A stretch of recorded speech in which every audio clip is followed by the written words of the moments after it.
Zero Malabar സഭയിൽ വർഷങ്ങളായി നിലനിൽക്കുന്ന കുർബാന തർക്കത്തിന് പിന്നിൽ തീവ്രവാദ സംഘടനയായ പോപ്പുലർ ഫ്രണ്ടിന്റെ ഗൂഢമായ ഇടപെടലുകളുണ്ടെന്ന് CPCI അധ്യക്ഷനും തൃശൂർ അതിരൂപത ആർച്ച് ബിഷപ്പുമായ മാർ ആൻഡ്രൂസ് താഴത്ത് ദീപിക ദിനപത്രത്തിന് നൽകിയ പ്രത്യേക അഭിമുഖത്തിലാണ് അദ്ദേഹം ഈ ഗുരുതരമായ ആരോപണം ഉന്നയിച്ചത്.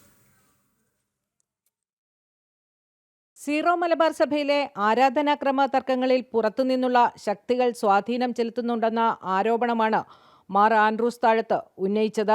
എറണാകുളം അങ്കമാലി അതിരൂപതയിലെ തർക്കങ്ങൾ പരിഹരിക്കപ്പെടാത്തതിന് പിന്നിൽ സഭയ്ക്ക് പുറത്തുള്ള താൽപ്പര്യങ്ങളുണ്ട്.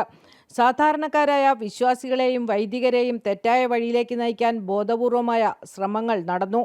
പോപ്പുലർ ഫ്രണ്ട് കേന്ദ്രങ്ങളിൽ നടന്ന റെയ്ഡുകളിൽ പങ്കെടുത്ത ഒരു ഉദ്യോഗസ്ഥൻ നൽകിയ വിവരമനുസരിച്ച് കേരളത്തിലെ ഏറ്റവും സംഘടിത ശക്തിയായ കത്തോലിക്ക സഭയെ ആഭ്യന്തര കലഹങ്ങളിലൂടെ ഭിന്നിപ്പിക്കുക എന്നത് അവരുടെ പ്രധാന ലക്ഷ്യങ്ങളിൽ ഒന്നായിരുന്നുവെന്നും മാർ ആൻഡ്രൂസ് താഴത്ത് ചൂണ്ടിക്കാട്ടുന്നു.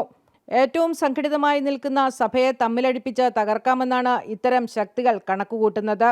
ഇതിനായി ആരാധനാക്രമം പോലുള്ള വികാരപരമായ വിഷയങ്ങളെ അവർ ഉപയോഗിക്കുന്നു.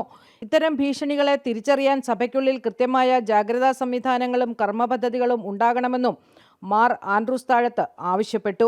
എറണാകുളം അങ്കമാലി അതിരൂപതയിൽ ഏകീകൃത കുർബാന നടപ്പിലാക്കുന്നതുമായി ബന്ധപ്പെട്ട് കഴിഞ്ഞ കുറേ വർഷങ്ങളായി വലിയ തോതിലുള്ള പ്രതിഷേധങ്ങൾ നടന്നുവരികയാണ്.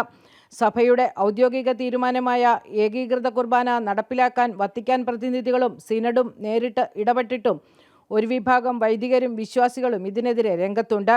ഈ സാഹചര്യത്തിൽ മാർ ആൻഡ്രൂസ് താഴത്ത് നടത്തിയ പ്രസ്താവന സഭയ്ക്കുള്ളിലും രാഷ്ട്രീയ മേഖലയിലും വലിയ ചർച്ചകൾക്ക് വഴി തുറക്കുമെന്ന ഉറപ്പാണ്. ജനം, കൊച്ചി.